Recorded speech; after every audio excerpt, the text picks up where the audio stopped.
ఇందాక మమ్మల్ని దేవుడు పంపాడు అన్నావు. దేవుడు కాదమ్మా, తాకట్టు పెట్టుకునే షావుకార్ పంపాడు.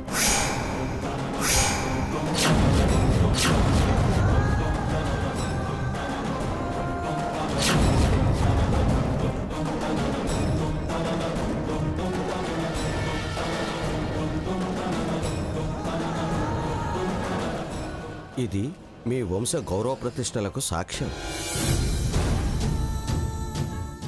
ఇది అక్కడ ఉండడం నాకు నచ్చలేదు బాబు, చాలా బాధేసిందమ్మా. అల్లుడు గారు, మావయ్య అది నేను అర్థం చేసుకోగలను బాబు. అమ్మలేదు అంటే దీనికి విలువ లేదని కాదు, మీకు దాని మీద ఉన్న గౌరవం అని తెలిసిపోయింది. కొత్త జీవితం ప్రారంభిస్తున్న శుభవేళ ఇది మా గిఫ్ట్ అనుకో. తీసుకో బాబు.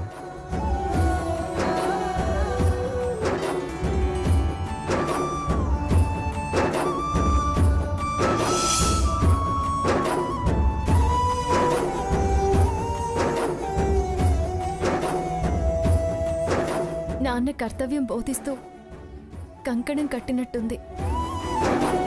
మళ్ళీ ఎప్పుడు దీన్ని నా చేతి నుండి తీయను మావయ్య. అయ్యో, నువ్వు తప్పు చేసావని అనలేదు రఘురాం. లేదు మావయ్య గారు, తప్పు చేయొద్దని హెచ్చరించారు.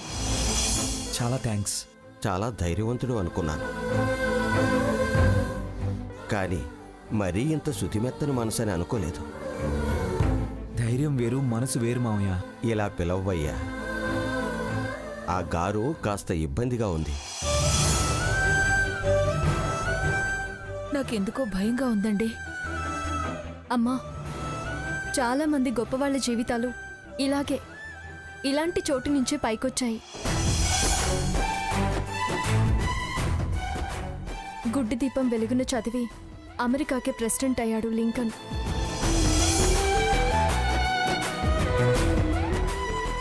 చాయ్ వాలా మోడీ మన ప్రధాని అయ్యాడమ్మా.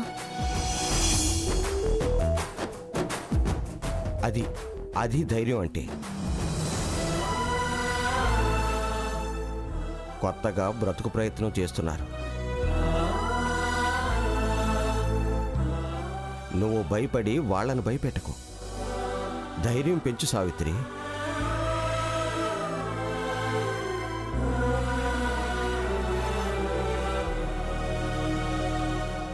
బాబు రఘురాం, అమ్మా సీత. సీతక్క,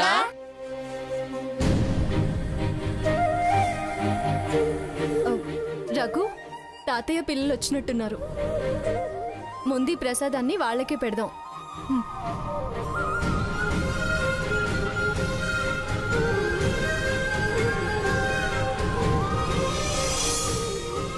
అత్తయ్య, మావయ్య, ఈ తాతే మాకు ఇల్లు చూపించింది. నమస్కారం అండి. నమస్తే అయ్యా. గుడిలో ఆవరణం శుభ్రం చేసేవారమ్మా. పాలు పొంగించావు అమ్మా?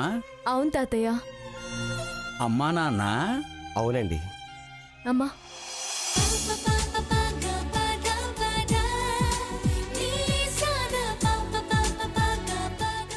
తాతయ్య,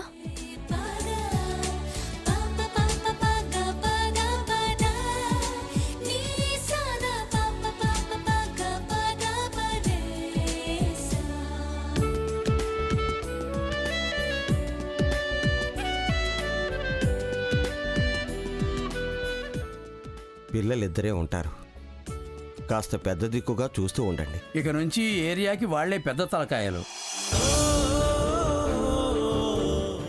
ఇద్దరే ఉంటారంటారేమిటండి? ఈ వాడకట్టంతా వాళ్లే. చాలా బాగుంది.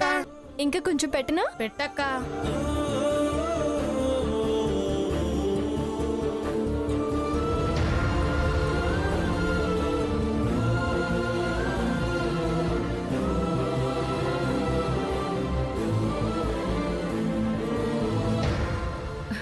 అప్పుడే అక్కవైపోయావా సీత?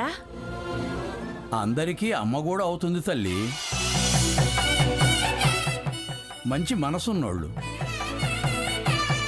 మనుషులు కరువు అవుతారా?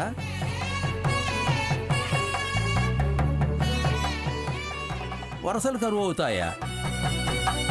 అమ్మ సీత, ముందు ఈ ఏరియాలో అడుగు పెట్టగానే భయపడ్డాను. ఇప్పుడు చాలా ధైర్యం వచ్చింది.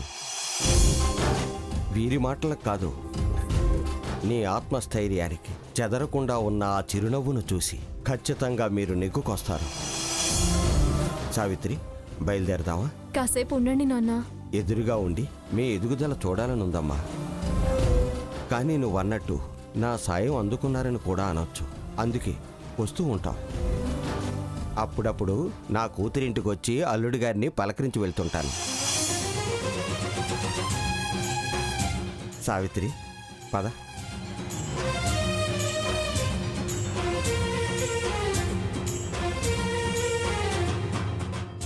వెళ్ళొస్తాం సీత. మంచిదమ్మా. జాగ్రత్తమ్మా. వెళ్ళొస్తాం అల్లుడు గారు. మంచిదత్తయ్య. పిల్లలు, అక్క జాగ్రత్త. అక్కకేం పర్లేదమ్మమ్మ.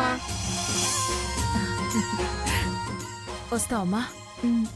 అలాగే. వస్తామమ్మా. అలాగే నాన్న. వస్తాం బాబు. అలాగే. నమస్కారం అండి. మంచిదండి.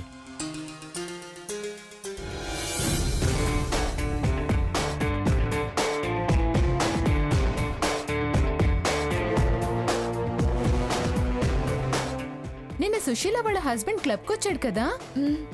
ఫస్ట్ దూరం నుంచి చూసి భయపడ్డాననుకో. దేనికే? జూ నుండి ఏదో జంతువు తప్పించుకొచ్చినట్టుందే బాబు. దగ్గరికి వచ్చా కూడా వీపు చరుచుకున్నాను. ఎందుకే? ఆయన జూలోకి వెళ్ళినా జంతువులు వీపు చరుచుకుంటాయి కాబట్టి. ఇది మరి టూ మచ్చే బాబు. అదన్నది నిజమేనే. గ్రహాంతర వాసులు అలా ఉన్నాడేంటి? ఎలా? వారు హ్యాండ్సమ్ అంటుంది సుశీల. అది ఈయన గురించి కాదు, మరి రెండో ఆయన గురించి. ఆవిడికి రెండో ఆయన కూడా ఉన్నాడా? ఆవిడికి 3 డైవర్స్లు అయ్యాయి తెలుసా?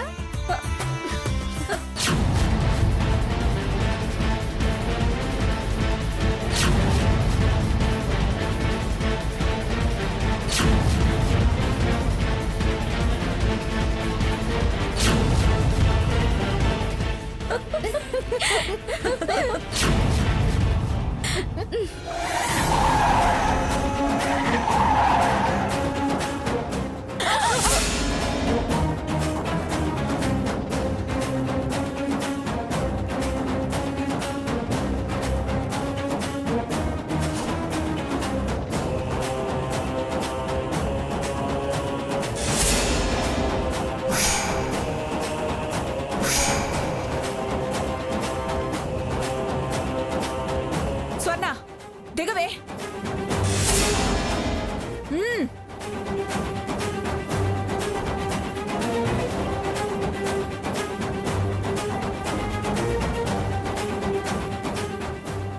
ఏయ్, నీకు కళ్ళు మూసుకుపోయా అనుకున్నానే, మరీ ఇంత నెత్తికెక్కాయేమే? భూమి మీద జనాల్ని బతకనివ్వవా? ఎందుకే ఇంత మిడిసిపాటు? అమ్మా, ఆహా, గుర్తున్నావన్నమాట. నీకు అమ్మా నాన్న అనేవాళ్ళు కూడా గుర్తున్నారా? జుట్టు విరబోసుకొని ఉగ్రం వచ్చిందల్లా బిర్రవీగుతున్నావేంటే? బిర్రవీగుతున్నావు.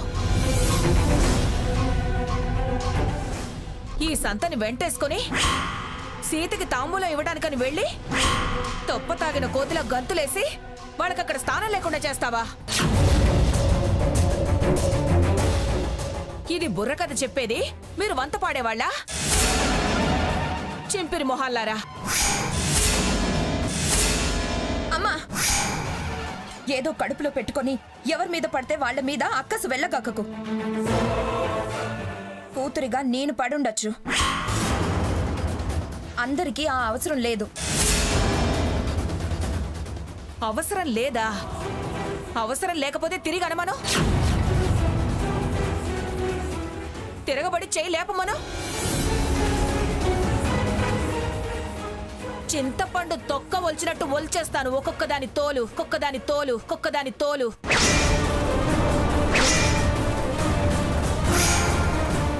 ఏమనుకుంటున్నారో? ఆంటీ,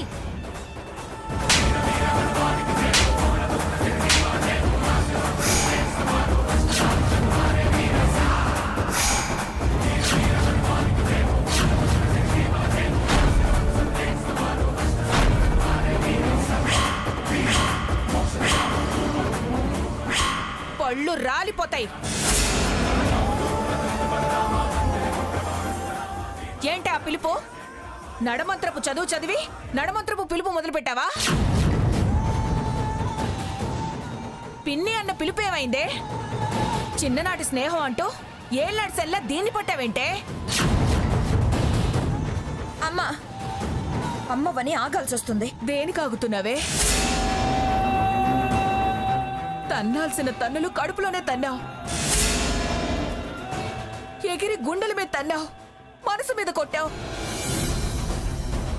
త్యాగం అనుకున్నా, మాయదారదానా ఇంత స్వార్థం పెంచుకుంటావు అనుకోలేదే. వాళ్ళు ఇల్లు వదిల్లా దేవుడు నీడిచ్చాడని సంతోషపడ్డావు. అది నువ్వు సహించలేకపోయావేంటే? ఓహో, అదా తమరి అసలు కోపానికి కారణం. పెద్ద కూతురి యోగక్షేమాలు తెలుసుకొస్తున్నారా? బాగానే పురెక్కిచ్చిందన్నమాట. ఆ కోపం ఇలా నా మీద వెళ్ళగక్కుతున్నావా? మీరందరూ కలిసి దాన్ని గుళ్ళోంచి పంపితే దేవుడు దాన్ని దేవతను చేసి నిలబెట్టాడే. నువ్వు ఉన్నోళ్ళని పోగొట్టుకుంటున్నావే, అది లేనోళ్ళకి దగ్గర అవుతుంది. బంధువుల్ని పెంచుకుంటోంది. నువ్వు ప్రేమానురాగాల్ని దూరం చేసుకున్నావు, అది జన ప్రేమకి దగ్గరైంది. నువ్వు లెవెల్లో ఉన్నాననుకుంటున్నావు, కానీ అది మరో లెనిన్లా, మదర్ తెరీసాలా లెనిన్ నగర్ జనం గుండెల్లో నిలుస్తుంది. చిచి, లెనిన్ నగర అది స్లమ్ ఏరియా కదా. స్లమ్ ఏంటే స్లమ్? అమ్మా, మీరు అనుకున్న క్లబ్ కల్చర్ ఉండకపోవచ్చు, హ్యూమన్ కల్చర్ ఫుల్గా ఉంటుంది. మనుషుల మీద కార్లు నడపరమ్మా, మమకారాలతో బతుకు వెళ్లదీస్తుంటారు. మీరు చాలా ఎక్కువగా మాట్లాడుతున్నారు. మాట్లాడడం కాదే, అసలు నీకు ఎందుకు జన్మనిచ్చానా అని ఇప్పుడు బాధపడుతున్నాను.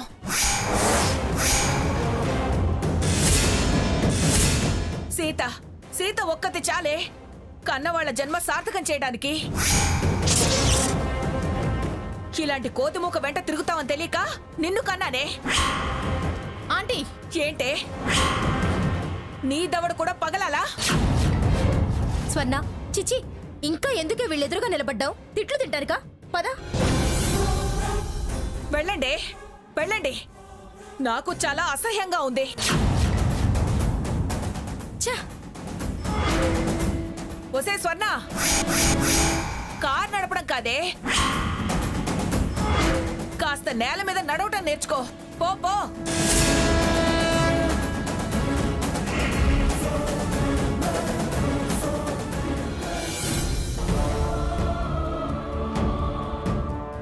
పద సావిత్రి.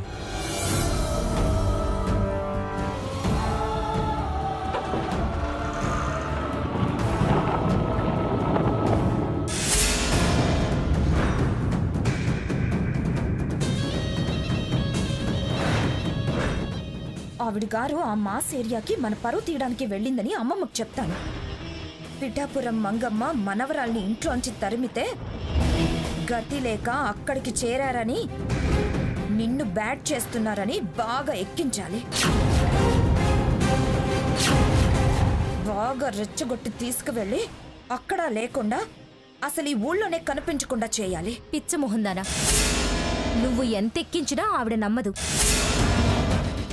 ఎందుకంటే ఆవిడికి వాళ్ళంటేనే ఇష్టం. పైగా ఇప్పుడు నీ మీద చాలా కోపంగా ఉంది. మీ అమ్మ కూడా వాళ్ళకి సపోర్ట్ చేస్తుంది. చెప్పి ఇంకా బ్యాడ్ అవడం తప్ప మరింకేం లేదు. అందుకని వాళ్ళని అలాగే వదిలేయాలా? వదిలేస్తే వీళ్ళన్న ప్రకారం వాళ్ళు అక్కడే సెటిల్ అయిపోతారు, లీడర్స్ అవుతారు, స్లమ్ జనాల్ని వెంటేసుకుని యుద్ధం ప్రకటిస్తారు. అప్పుడు మనం పారిపోవాల్సి వస్తుంది. అంతదాకా ఎందుకు రాణిస్తావే? మరేం చేస్తాం? అమ్మమ్మకు చెప్పొద్దు అంటున్నా. అరోరా అన్నట్టయితే, అందులోనూ మా అక్క సామాన్యురాలు కాదు. బ్రతక నేర్చిన తెలివితేటలు, జనాన్ని ఆకట్టుకునే లక్షణాలు చాలా ఉన్నాయి. ఏ తెలివితేటలైనా, ఏ అంటుకట్టడాలు ఆకట్టుకోవడాలైనా స్థిరంగా ఉన్నప్పుడే కదా. క్షణక్షణం అవమానాల పాలు చేస్తే చాలు, వాళ్లే అక్కడి నుంచి బిచాన ఎత్తేస్తారు. నీ లెవెల్ జనానికి చూపించావనుకో, నీ వెంటే తోకాడిస్తూ తిరుగుతారు. నేను లెవెల్ చూపించాలా? ఎలా? 1,00,000 మార్గాలున్నాయి. ముందు స్వచ్ఛ భారత్తో మొదలు పెడదాం. చెత్తతో పాటు వాళ్ళను కూడా ఊడ్చి పడేద్దాం. ఆ తర్వాత ఎలాగో షీ క్లబ్ సేవా కార్యక్రమాలు ఉన్నాయి. స్వచ్ఛ భారత. ఎస్, స్వచ్ఛ భారతే.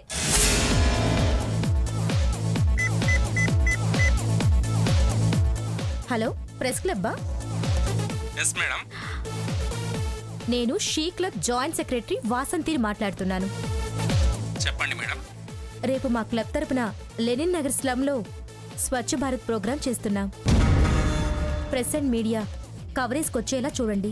ఓకే. ఇదిగోండి, విఐపీస్ కూడా వస్తున్నారు. అలాగే మేడం. Thank you.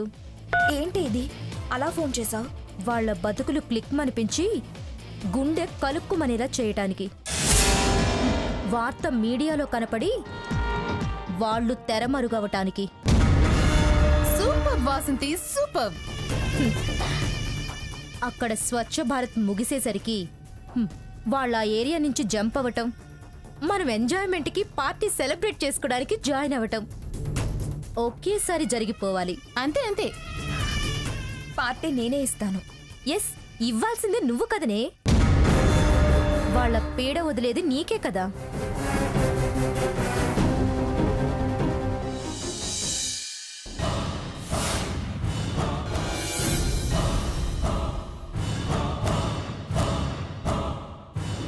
అత్తయ్య, అత్తయ్య,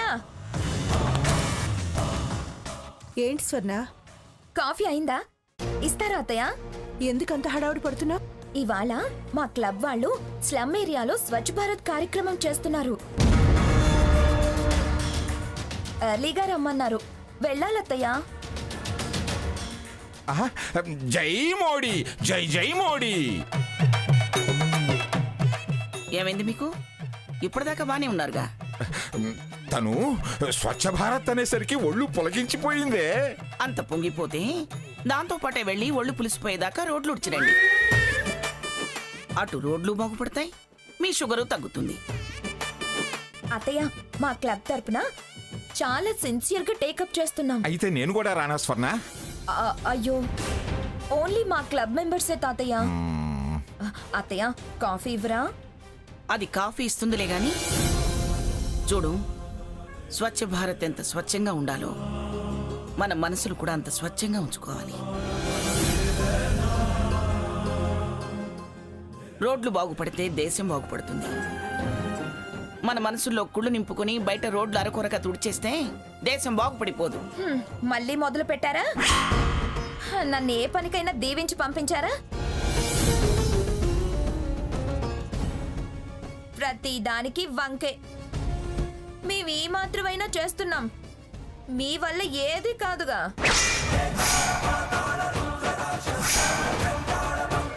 స్వర్ణ, అత్తయ్య గారితో అలాగనే మాట్లాడేది? మరి లేకపోతే ఏంటి? చేతకానాళ్ళు చేతకానట్టుగా ఉండాలి. చేసే వాళ్ళను అలా చేయాలి, ఇలా చేయాలి, అది తప్పు ఇది తప్పు అంటవెందుకు? అదేనే ఆ వంకర మాటలు, ఆ వంకర బుద్ధే సక్రమంగా మార్చుకో. అవి స్వచ్ఛంగా లేనప్పుడు ఇలాంటి మాటలే మాట్లాడతారు. నిన్ను నువ్వు ఉద్ధరించుకోవడం రాదు గాని దేశాన్ని ఉద్ధరిస్తుందట. దేశాన్ని. మంగా, తనంత మాట అన్నాక ఇంకా శుద్ధులు చెప్పడం అనవసరం. ఎవరి కోసం నువ్వు ఇలా ఉండాల్సి వచ్చిందో తెలిసి కూడా నిన్ను చేతగానే దానివి అంది. ఆ మాత్రం ఇంగిత జ్ఞానం లేని వాళ్ళతో వాదన అనవసరం. చిచ్చి, ఏది మొదలు పెట్టినెవరు?